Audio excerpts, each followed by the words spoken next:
Hello students, welcome again in Anup classes. I Anupam Dixit from Study Point Inter College Hyderabad। एक बार फिर से अपने YouTube channel Anup classes में आपका स्वागत करता हूँ।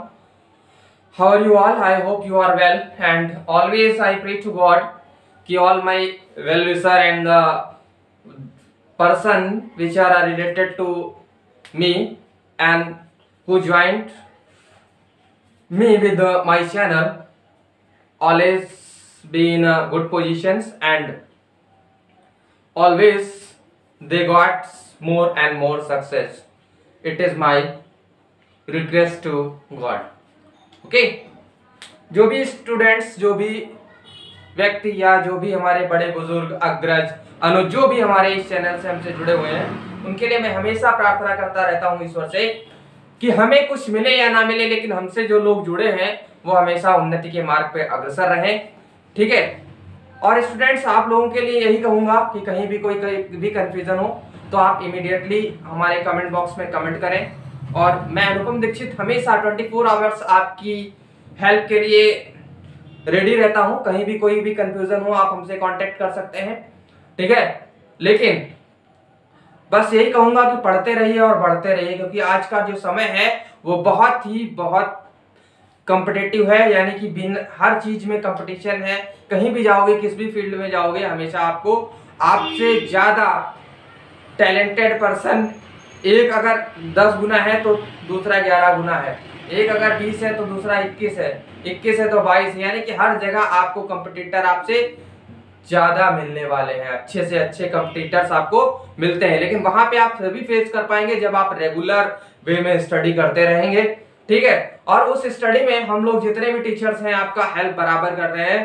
ठीक है। बस आपको करना यह है कि टाइमली आपको क्लासेस अटेंड करनी है और उन क्लासेस से जो कंटेंट हम लोग देते हैं उसको बार बार रिवाइज करके अपने सारे कॉन्सेप्ट क्लियर करना है। और उन्हीं कॉन्सेप्ट पे बेस्ड हमेशा सवाल आपसे पूछे जाते हैं, चाहे कोई भी एग्जाम हो। आप जैसे मैं आज जो आपको चैप्टर एक्सप्लेन कर रहा हूं, फोर्स लॉज एंड मोशन, तो जब आपको कॉन्सेप्ट क्लियर होगा कि what is the force, what are the types of forces, then what is the first law of motion, इन्हीं पे जब आप क्लासेस हायर क्लासेस में जाते हो तो इसी का बढ़ा हुआ रूप मिलता है। यानी कि यहाँ पे जैसे हमने फोर्स पढ़ा तो उससे आगे जब जाओगे तो फोर्स से रिलेटेड अदर जो चीजें हैं वो नेक्स्ट क्लास में आपको मिलने वाली है। तो कहने का मतलब यह है कि अभी हम 9th क्लास में हैं।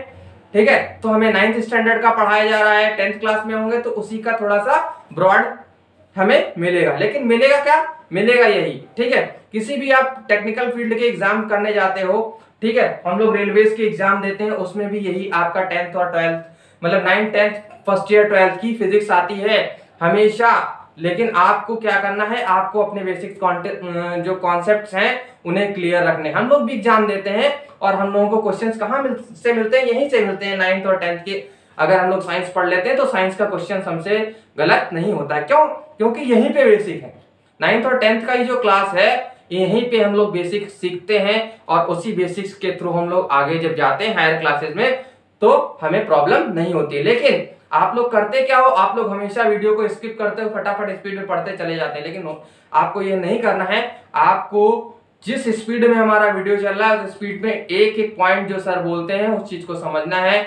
हम आपको नोट्स भी प्रोवाइड कराते हैं, बुक्स की इमेजेस भी प्रोवाइड करा देते हैं अगर कोई स्टूडेंट हमसे कहता है। ठीक है। लेकिन बस आपको करना क्या है, आपको प्रॉपर वे में स्टडी करनी है। ठीक है।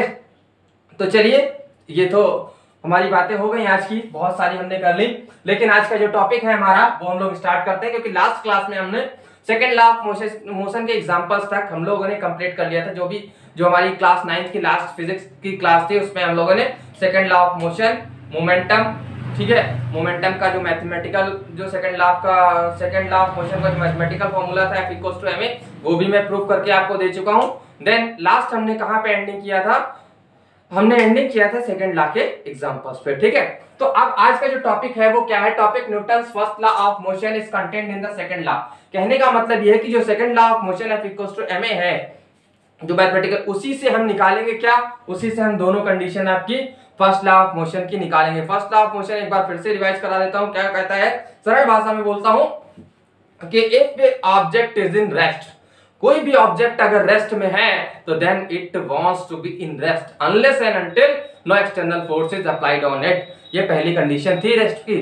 बात समझ में आई? रेस्ट जो हमारा था उसमें ये तो बोला था कि कोई भी ऑब्जेक्ट रेस्ट में है तो रेस्ट में रहना चाहिए कब तक, जब तक उस पर हम कोई भी एक्सटर्नल फोर्स नहीं लगाएंगे, ठीक है। उसके बाद क्या था कि if object is in motion, उसका अपोजिट यानी कोई ऑब्जेक्ट अगर मोशन में है तो वो मोशन में ही रहना चाहिए कब तक, जब तक हम उसको कोई भी एक्सटर्नल फोर्स के द्वारा उसका मोशन चेंज ना करें। तो it was the first law of motion.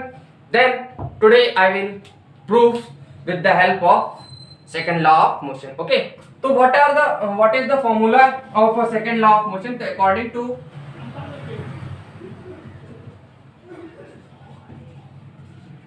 Second law of motion क्या कहता है?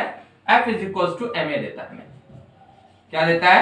F is equal to ma। तो अब फर्स्ट लॉ ऑफ मोशन में क्या था कि unless and until no external force is applied on it, मतलब उस पर कोई भी एक्सटर्नल फोर्स अप्लाइड नहीं हो रहा है, तो हम यहीं पे लिखेंगे if no external force is applied on it. Okay, तो अब नो एक्सटर्नल फोर्स कहने का मतलब कोई एक्सटर्नल फोर्स लग ही नहीं गया, तो फोर्स क्या हो जाएगा? जीरो हो जाएगा ना। तो जीरो इक्वल्स टू ma, तो यहां से a इज इक्वल्स टू हमें जीरो मिलेगा। why? Because m does not equals to zero.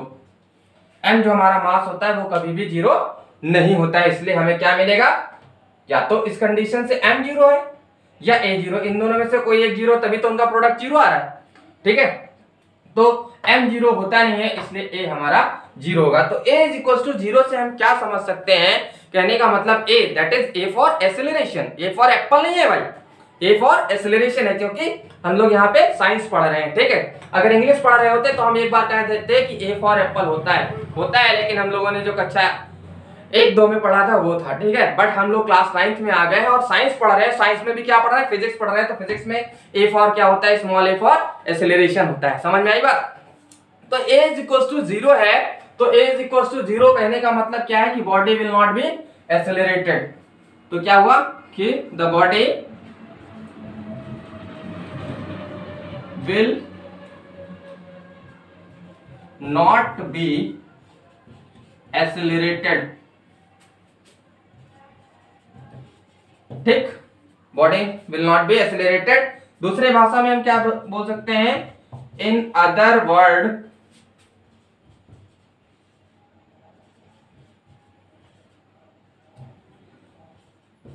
a body at rest will remain at rest unless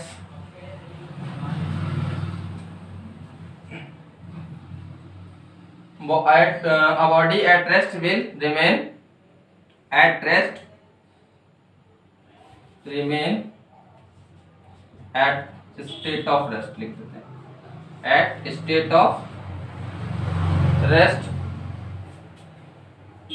if no external force is applied on it। ठीक है student, फटाफट इसका screenshot ले लो और इसके बाद का जो सेकंड स्टेप्स है वो भी मैं एक्सप्लेन कर सकता देता हूं। ओके, फटाफट स्क्रीनशॉट ले। Okay, second condition, if no external force is applied on the object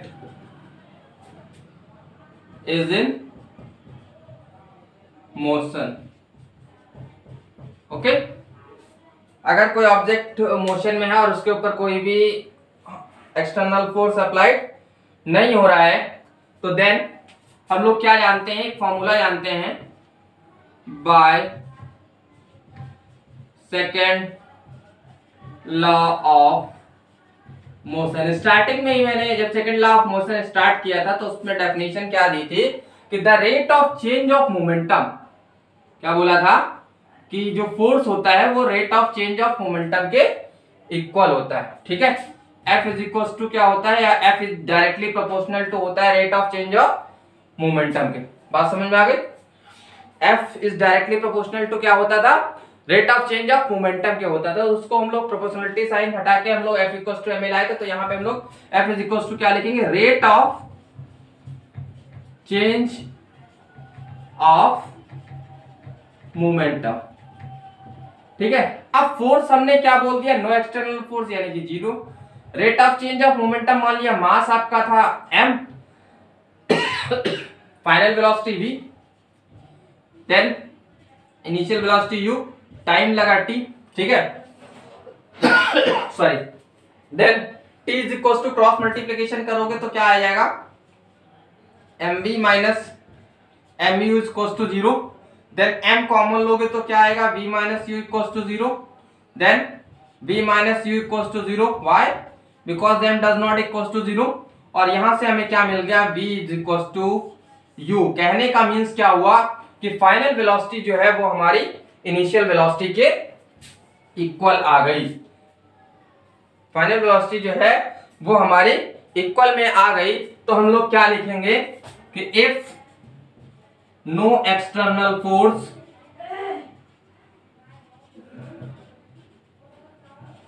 is applied on object,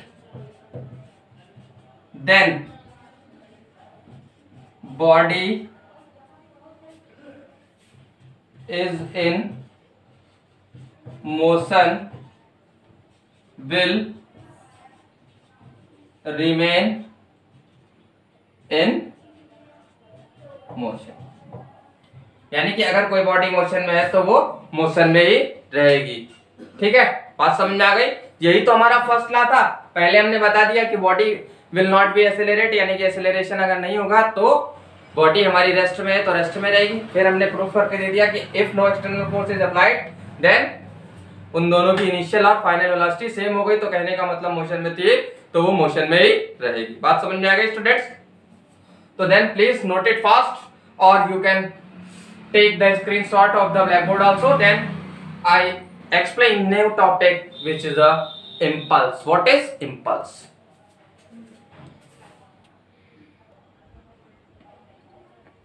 Okay students, your topic impulse. Impulse start करने से पहले थोड़ा सा इससे जो रिलेटेड चीजें हैं वो मैं बताता हूं। सबसे पहले एक डेफिनेशन में राइट करता हूं कि the force which act for short of time is called impulsive force। यानी कि ऐसा force, the force which act on body, लिखो कहां पे, ये तो भूल गया मैं, on body for sort of a time is called impulsive force, ठीक है। यानी कि जो बहुत छोटे समय के, लिटिल समय यानी कि सेकंडों के लिए लगे, उस फोर्स को हम लोग क्या बोलते हैं, इंपल्सिव फोर्स बोलते हैं। जैसे मान लिया कि ये हमारा बैट है, जो पेन है इसको हमें एक टाइम के लिए बैट मान लेते हैं, और इस बैट से ऐसे में जब हिट करता हूं ना बॉल को, तो जब बैट ने बॉल के ऊपर फोर्स लगाया वो कितनी देर के लिए लगाया, शायद आई थिंक सेकंडों के लिए लगाया ना, तो वो जो बैट ने बॉल के ऊपर फोर्स लगाया वो हमारा क्या कहलाएगा, इंपल्सिव फोर्स लगाया। सपोज दैट, दूसरा एग्जांपल ले लेता हूं, ये मान लिया हमारे हाथ में क्या है, गन है ना, तो इस गन को जब हम फायर करेंगे, दाएं से करेंगे ना तला, तो जो गोली निकलेगी यानी कि जो फोर्स लगेगा वो कितनी देर के लिए लगेगा, वो भी सेकंडों के लिए ही लगेगा, ठीक है। तो इस टाइप के लिए जो शॉर्ट टाइम के लिए फोर्स लगते हैं उनको हम लोग क्या बोलते हैं, इंपल्सिव फोर्स बोलते हैं, ठीक है। तो इंपल्सिव फोर्स जो है, तो ये डेफिनेशन हमारी हो गई इंपल्सिव फोर्स। अब बात आई इंपल्सिव फोर्स को ही क्या हम लोग इंपल्स बोलते हैं, नहीं बोलते, उसको हम लोग इंपल्स नहीं बोलते। इंपल्सिव जो फोर्स होता है वो हमारा रिमेन कांस्टेंट नहीं रहता, यानी हमेशा एक जैसा नहीं रहता। वो क्या होता है, उसका जो इफेक्ट रहता है वो 0 टू मैक्सिमम जाता है, यानी कि 0 से मैक्सिमम तक जाता है, and then again it comes maximum to 0। Clear? That means you can say that कि the effect of impulsive force does not remain constant, it goes 0 to maximum and then again it comes 0 from maximum, यानी कि ये 0 से maximum तक जाता है और maximum से 0 तक आता है। तो इस तरीके से हम लोग क्या कर सकते हैं, तो हमारे लिए प्रॉब्लम्स आ गई कि हम आसानी से इंपल्सिव फोर्स को कैलकुलेट नहीं कर सकते हैं। ठीक है, तो अब हम लोग करते क्या है, ठीक है, तो अब हम लोग इस पूरे प्रोसेस का टोटल इफेक्ट कैलकुलेट करते हैं और उसी टोटल इफेक्ट को हम लोग क्या बोलते हैं, इंपल्स बोलते हैं। तो अब आई बात इंपल्स की डेफिनेशन की, तो वो क्या है, impulse of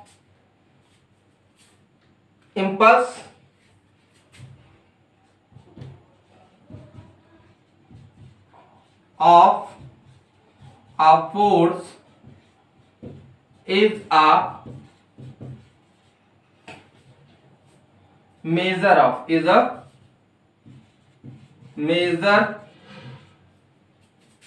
of total effect of the force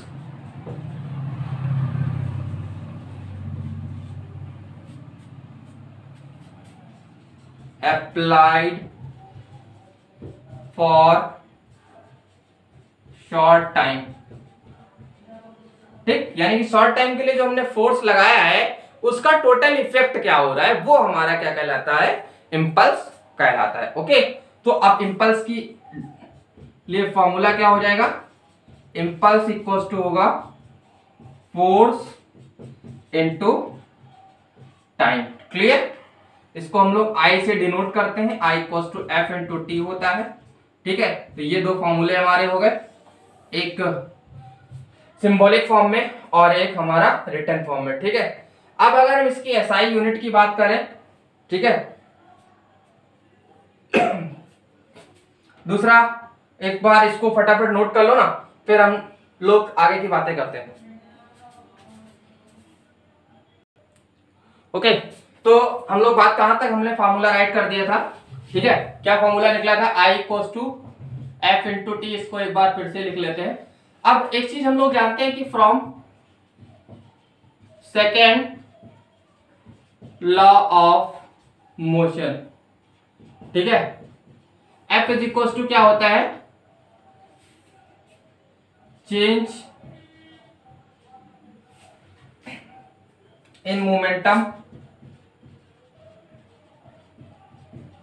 upon time. तो यहां से अगर हम क्रॉस मल्टीप्लीकेशन करें, एफ इंटू टी निकालेंगे, तो वो हमारा क्या आ जाएगा, चेंज इन मोमेंटम आ जाएगा। वो कैसे हुआ, इसके नीचे मैंने 1 माना, क्रॉस मल्टीप्लीकेशन किया, तो टी की मल्टीप्लाई एफ के साथ और 1 की मल्टीप्लाई चेंज इन मोमेंटम के साथ। अब देखो एफ इंटू टी ये भी है और एफ इंटू टी यहाँ पे भी है, तो अगर इन दोनों की हम लोग कंपेरिजन कर लें, तो एफ इंटू टी की जगह हम क्या रख सकते हैं, आई, तो आई इज इक्वल टू क्या निकलेगा, चेंज इन मोमेंटम। ठीक है, तो डेफिनेशन क्या निकल सकती है कि इंपल्स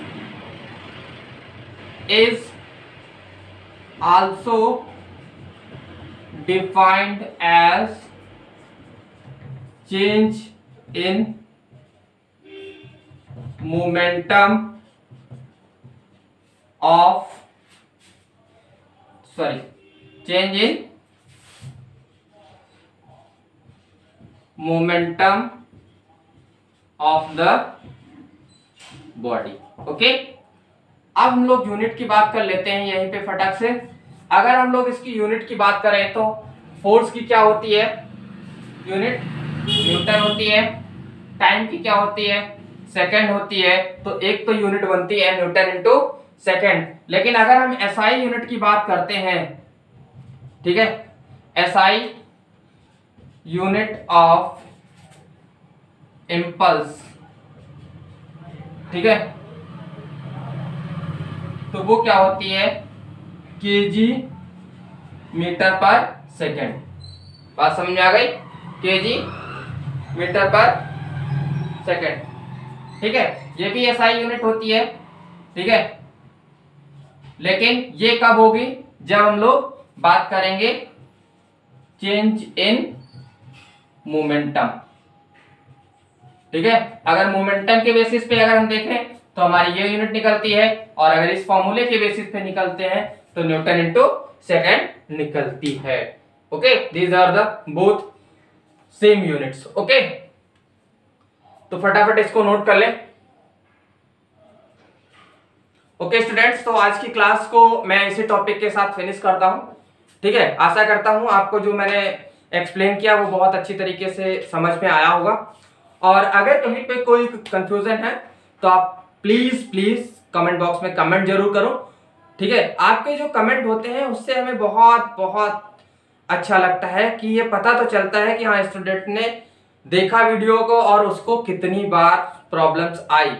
ठीक है, क्योंकि फंसता वही है जो पढ़ता है, कमेंट वही करेगा जो वीडियो को अच्छी तरीके से देखेगा, और जब देखेगा तो उसको प्रॉब्लम्स फेस होंगी। ठीक है, तो प्रॉब्लम को पूछना बुरी बात नहीं है, लेकिन प्रॉब्लम होते हुए भी ना पूछना वो आपके फ्यूचर के लिए बहुत खराब चीज है। आप दिक्कत में हो तब भी सामने वाले टीचर से पूछ नहीं पा रहे हो कि सर हम यहाँ पे प्रॉब्लम में हो, please explain it again. Okay, तो यही मेरी आप लोगों से रिक्वेस्ट है, सलाह भी है स्टूडेंट्स, कि स्टूडेंट्स लाइफ जो होती है वो लाइफ लर्निंग के लिए होती है। ठीक है, तो उस लाइफ को लर्निंग बनाओ, जितना हो सके अच्छे से अच्छा सीखो with the help of your teachers, जो भी आपके बड़े हैं साथ में हैं, या हम लोग जो आपसे ऑनलाइन जुड़े हुए हैं। ठीक है, तो उन लोगों की मदद से जितना हो सके उतना अच्छा सीखो, क्योंकि ये जो टाइम है एक बार निकलने के बाद दोबारा नहीं आता है, क्योंकि जो लर्निंग की लाइफ होती है वो बहुत शॉर्ट होती है, और उस लर्निंग का एप्लीकेशन आपको जब करना होगा तो उसके लिए आपको बहुत लाइफ मिलेगी। लेकिन अगर आपने इस जो आपकी लर्निंग लाइफ है उसमें आपने लर्निंग नहीं करी तो आगे की जो लाइफ है वो आपके लिए बहुत डिफिकल्ट हो जाएगी।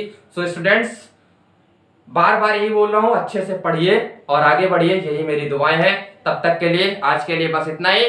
Thank you, have a nice day.